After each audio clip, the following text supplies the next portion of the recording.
at the South African Weather Service. Let's chat to him now from our Pretoria studios.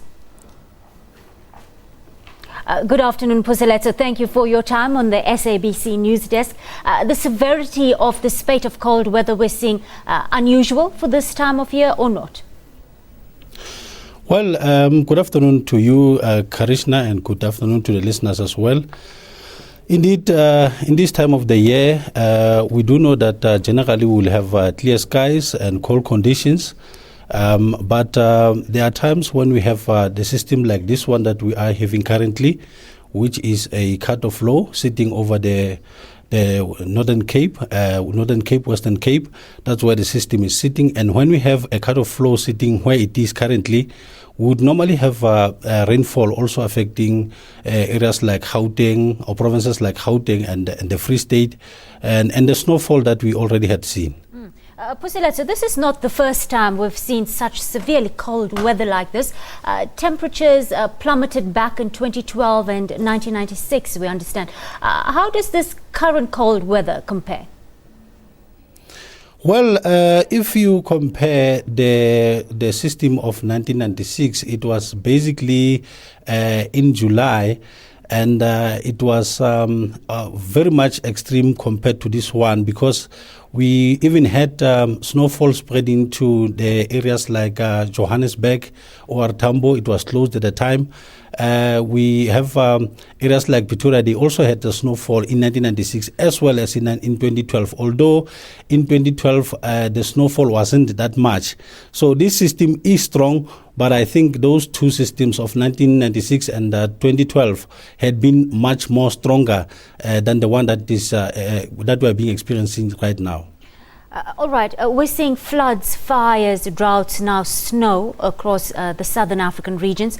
Are we seeing here firsthand the effects of climate change, or is this just purely the cut-off lows you mentioned?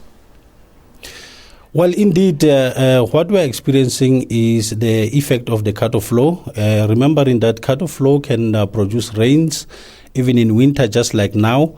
We have an 80% chance of rainfall expected across the Free State province, as well as in areas in the Eastern Cape and KwaZulu-Natal.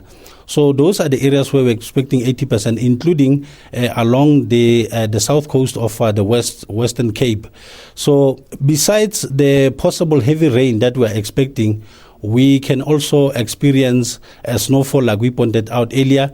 There is also another warning of severe thunderstorms that is expected across Gauteng province, including much of the northwest province and the Free State, where we can experience severe thunderstorms. Severe thunderstorms are conditions such as strong damaging winds, hailstorms, strong winds, as well as sometimes you will find that we have snowfall like we have currently. So these are the effects of severe thunderstorms that we could actually experience. And besides the possible severe thunderstorms that we are experiencing, that we are expecting, we can also expect some strong winds along the south coast of South Africa.